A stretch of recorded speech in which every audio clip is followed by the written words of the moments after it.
Waouh, ce gâteau a un goût de paradis! J'ai tendu le bras pour prendre une autre part quand j'ai entendu un grognement. Je t'ai dit d'être gracieuse, n'est-ce pas? Puis maman m'a tirée vers elle pour saluer ce couple élégamment habillé. Oh, encore! Ils m'ont regardé de haut en bas et m'ont dit: J'ai entendu dire que tu étais une pianiste douée. Nous aimerions t'entendre jouer. Hein? Du piano? Je n'en avais jamais joué de ma vie. Avant que je puisse répondre, maman est intervenue. Malheureusement, Phoebe s'est foulé le poignet. Peut-être la prochaine fois.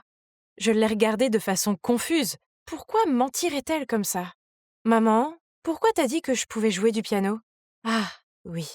Je me suis peut-être vantée auprès d'eux que tous mes enfants adoptés sont excellents. Je veux dire, toutes les mamans se vantent de leurs enfants, non? Eh oui, j'avais grandi dans un orphelinat avant que maman ne m'accueille dans sa famille. Cet endroit est plutôt grand, hein? Je l'ai trouvé écrasant au début et j'ai fini par me perdre en cherchant ma chambre. Heureusement, il y a beaucoup de mes sœurs adoptives pour me montrer où aller. J'en ai 10. Oui, vous avez bien entendu, 10. C'est comme si je passais d'un orphelinat à l'autre. Sauf que je ne suis plus orpheline. Et nous avons toutes le même âge, ce qui est inhabituel car les parents d'accueil préfèrent souvent des enfants plus jeunes. Ils disent que les ados sont plutôt têtus. Sans parler du fait que mon père adoptif n'est jamais là. Je ne pourrais même pas te dire à quoi il ressemble. C'est donc juste nous, les filles, ici. Je m'entends bien avec Colline. Elle a 2 ans de plus que moi et nous partageons la même chambre. Même si j'aimais vivre avec maman et mes sœurs, maman nous faisait faire des choses étranges, comme porter des vêtements ringards et marcher en ligne droite. Pire encore, elle m'a forcée à apprendre le piano. Oh! Je n'étais pas du tout musicale. Je faisais juste du boucan. Elle m'a aussi appris à manger correctement, mais c'était comme une séance de dressage de chien. Je n'avais le droit de manger que lorsqu'elle faisait un signe. Et le temps que je comprenne comment utiliser l'argenterie, le repas était déjà terminé. Oh! Mais c'est comme ça que chaque mère enseigne à sa fille, non? Et apparemment, maman n'avait plus la patience de me coacher. Alors elle m'a confiée à Colline, sa fille vedette. Nous passions 1 heure par jour à parler ensemble. Ou plutôt, elle me donnait des conseils sur la façon de parler correctement. Colline m'a dit que je devais contrôler mon volume parce que j'avais tendance à crier et que ce n'était pas très féminin. Je devais chuchoter au même volume qu'elle et choisir mes mots avec soin pour faire preuve d'intelligence et de grâce. Oh, peut-être que ce serait plus facile si je ne disais rien du tout désormais. Je n'ai pas eu l'occasion de connaître mes autres sœurs car maman nous a fait poursuivre chacune une aptitude différente, ce que nous devions exécuter lors de notre évaluation mensuelle. Maman est en général très douce et attentionnée, mais trop stricte quand il s'agit d'entraînement. Nous devons consacrer beaucoup de temps et d'efforts à l'entraînement.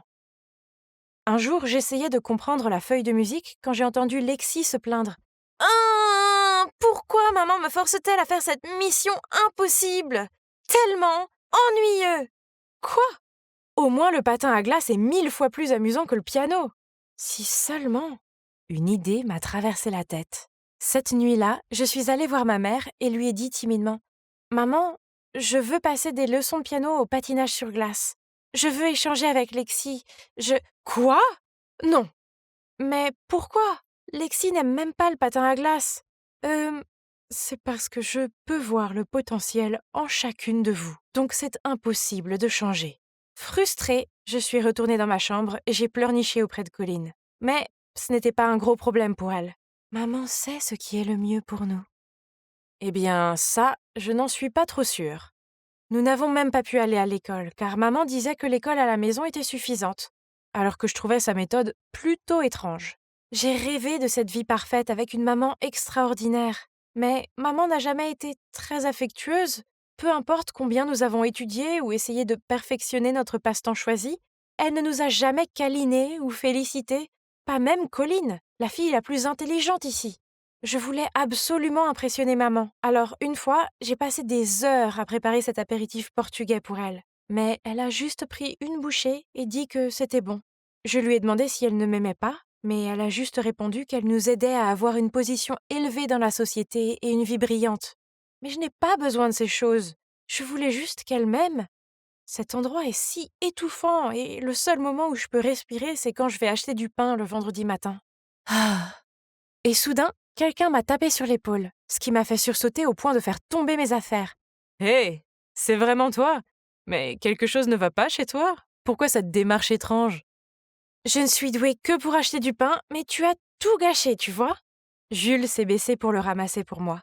Il était toujours aussi grossier, mais je me surprenais à être jalouse de son esprit libre. Nous étions parfaitement assortis à l'orphelinat et c'est embarrassant à admettre, mais j'étais très vilaine à l'époque et je volais souvent à l'étalage avec lui. Tu pourrais aller voler un peu plus. Tu te souviens de nos tours? Je dois te dire 3 choses. Premièrement, j'ai été adoptée. Deuxièmement, ma famille adoptive est riche. Et enfin, je suis éduquée pour devenir une noble dame. Donc, plus de vol. C'est ridicule. J'ai aussi 3 choses pour toi. J'ai été adoptée aussi. Mes parents m'aiment tellement. Oh, et ce sont des flics. On s'est regardés et on a éclaté de rire. Nous étions donc tous les deux pris, n'est-ce pas? Jules et moi, nous nous sommes assis sur un banc pour rattraper le temps perdu. Et quand j'ai parlé de ma nouvelle famille, il m'a interrompu. Ça me semble étrange. Pourquoi n'adopte-t-il que des adolescentes? Et à quoi servent ces leçons et ces évaluations mensuelles? Puis, Jules a insisté sur le fait qu'il allait enquêter sur ma famille adoptive. C'est idiot. Mais c'est quand même amusant de retrouver un ami. Et nous avons convenu de nous voir tous les vendredis. Et voici ma première évaluation. Bien sûr, je ne pouvais même pas jouer une simple mélodie, donc j'ai dû étudier 3 heures de plus chaque jour. Mes sœurs ont encore plus souffert. Karine était obligée de s'abstenir de manger car elle pesait 2 kilos de plus que la norme. En revanche, Willy a dû manger sans arrêt la nuit pour prendre 5 kilos de plus. Si c'est à ce point, ça ne doit pas être simplement pour satisfaire la vantardise désinvolte d'une mère, n'est-ce pas? Le vendredi suivant, j'ai parlé à Jules de l'évaluation de la semaine dernière. Il a déclaré qu'il y avait un problème avec ma famille. Je ne pense pas, Jules, maman veut juste le meilleur pour nous. Écoute, Phoebe, je pense qu'elle fait exprès de vous former. Chacune de vous doit être bonne dans un certain domaine, comme les commandes de course. Les commandes? Ne va pas trop loin. Tu connais le bœuf de Kobe? On fait écouter de la musique aux vaches, on leur donne de la bière à boire et on les masse, mais à la fin, tu sais quel est le résultat. Oh non, c'est ce que c'est? Maman disait qu'elle nous donnerait le meilleur tant qu'on travaillait dur. Est-ce que nous étions testés et estampillés comme ces vaches? Un jour, je suis rentrée à la maison et j'ai trouvé Colline en train de faire sa valise. Maman va m'emmener dans une nouvelle école demain. Donc, Colline partait? Mais où? Tu vas me manquer, Serette. Envoie-moi un message. Mais les jours passèrent sans un modèle. J'ai demandé à maman et elle m'a dit que le travail de Colline avait payé et qu'elle allait à une école prestigieuse, mais que les téléphones sont interdits. Ça semblait suspect. Alors je l'ai dit à Jules et il a insisté que je rapporte l'affaire. Un autre vendredi, Jules et moi nous sommes rencontrés dans une église. Pourquoi a-t-il choisi cet endroit ennuyeux? Je regardais autour de moi quand j'ai vu un groupe de lycéennes sortir de l'église. Elles portaient toutes le même uniforme terne, avaient les cheveux attachés en chignon et étaient alignées de manière obéissante. Et là, je l'ai vue. Colline? J'étais sur le point d'aller la saluer, mais le regard furieux de la femme qui l'accompagnait m'a fait fuir. Ce n'était pas bien. Je devais demander à Colline ce qui se passait. J'ai donc attrapé Jules et j'ai poursuivi le groupe, mais ils sont montés dans une voiture noire et ont filé. Peut-être que cette église est leur lieu de transaction malin, hein? Ils ont tout mis en uniforme pour que personne ne les soupçonne, mais en voyant ces visages, je suis sûre qu'ils vont être envoyés au marché noir. Au marché noir?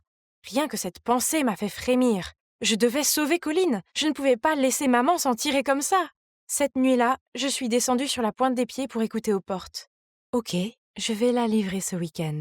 Correct. Elle mesure 1,70 m. Le patin à glace, la cuisine et la peinture, bien sûr, je l'ai formée comme il faut. Tu ne seras pas déçu. Donc, l'affaire se passe comme prévu, ok? On se voit dimanche. C'est ça, la prochaine livraison était Lexi. J'ai vérifié et l'ai vue emballer ses affaires, un rayon de bonheur innocent sur son visage. J'ai envoyé un message à Jules qui m'a répondu « Attends calmement à la maison, n'agis pas sans réfléchir, je vais trouver une solution. » Cette nuit-là, je n'ai pas pu fermer l'œil. J'étais terrifiée que quelque chose de terrible arrive à Lexi. Alors dès que j'ai vu maman et Lexi monter dans la voiture pour partir, je me suis glissée dans le coffre sans faire de bruit et j'ai envoyé à Jules la localisation. La voiture a mis du temps à s'arrêter. Avions-nous enfin atteint le lieu de la transaction? Quand ça m'a semblé sûr, je suis sortie prudemment et j'ai vu maman parler à une femme d'âge moyen à l'air fastidieux. Qu'est-ce que maman a dit pour que Lexi soit si paniquée qu'elle s'accroche à maman? La femme a tendu à maman une enveloppe assez épaisse, puis a attrapé la main de Lexi et l'a traînée au loin. Mon Dieu! Où était Jules? Je ne pouvais pas regarder ma sœur être emmenée comme ça. Laisse Lexi partir maintenant. Phoebe, qu'est-ce que tu fais? Arrête ça. Tu vas nous vendre, n'est-ce pas? Je connais déjà la vérité. Mais de quoi diable tu parles, Phoebe? Furieuse, maman m'a éloignée. Stop! Soudain, 2 policiers se précipitent, ordonnant à tous de mettre les mains en l'air. Derrière eux se trouvait Jules, toujours haletant. Ils étaient les parents adoptifs de Jules. Aidez-moi! Maman essaye de nous vendre, moi et ma sœur! Voyant cela, l'autre femme a rapidement expliqué. Non, il doit y avoir un malentendu. J'aide simplement la fille de Gianna à s'inscrire dans mon école. Abasourdi, mon regard est passé de maman à l'autre femme, puis à Jules. J'ai expliqué pourquoi je pensais que ma mère était une trafiquante d'êtres humains. Ils ont tous été surpris. Ah, je t'ai fait entraîner aussi dur parce que je veux que tu sois acceptée ici. La plus prestigieuse école de filles, pour que tu puisses avoir une meilleure vie. Je ne veux plus aller dans cette école, maman. Elle m'a parlé de toutes les règles strictes, cet endroit est terrifiant. Vous ne pouvez pas les forcer à faire ça. Vous les avez adoptés, donc vous devez les faire se sentir en sécurité et aimés. Madame Gianna, c'est une école prestigieuse et elle n'a pas besoin de votre scandale. Vous m'avez fait croire que vos filles étaient naturellement douées, ce qui s'avère maintenant être un mensonge. Je n'accepterai plus aucun de vos enfants désormais. Non, ce sont mes enfants. Elles méritent le meilleur. Elle a supplié la directrice de revenir sur sa décision, mais elle a secoué la tête. Soudain, ma mère a crié « Pourquoi? Je veux juste qu'ils ne souffrent pas comme moi. Alors qu'est-ce qui ne va pas avec ça ?» Puis maman a fondu en larmes. Il s'avère que dans le passé, maman était amoureuse d'un politicien. Mais il a décidé qu'il ferait avancer sa carrière en choisissant d'épouser une diplômée de 7 prestigieuses écoles. Maman l'aimait tellement qu'elle a continué à être sa maîtresse. Mais même s'il subvenait à tous ses besoins, maman a toujours eu l'impression d'être inférieure à sa femme officielle, surtout lorsqu'il se vantait de sa femme intelligente et de ses filles talentueuses. Puis, lorsqu'elle a voulu fonder sa propre famille, il ne l'a pas autorisée. Enfin, elle a décidé d'adopter des filles et de les former afin qu'elles puissent entrer dans cette école, quel que soit leur milieu. C'est donc la raison pour laquelle elle nous a fait ça. Je dois admettre que j'ai eu un peu de peine pour elle. Tout cela n'était que pour apaiser la douleur de son passé. Mais, maman, nous ne voulons pas aller dans cette école prétentieuse. Nous voulons juste que tu nous aimes et que tu nous protèges. Je suis désolée, j'avais tort. J'essayais seulement d'aider. Je suis désolée, tout est de ma faute. Puis elle m'a prise dans ses bras. Donc, au final, mes sœurs et moi avons enfin une famille vraiment heureuse. Maman ne nous fait plus faire de tâches stupides, elle nous laisse poursuivre nos propres rêves et passions. Nous allons toutes dans une école publique et vivons notre vie normale. C'est merveilleux d'avoir une mère formidable, des sœurs incroyables et mon meilleur ami Jules à mes côtés.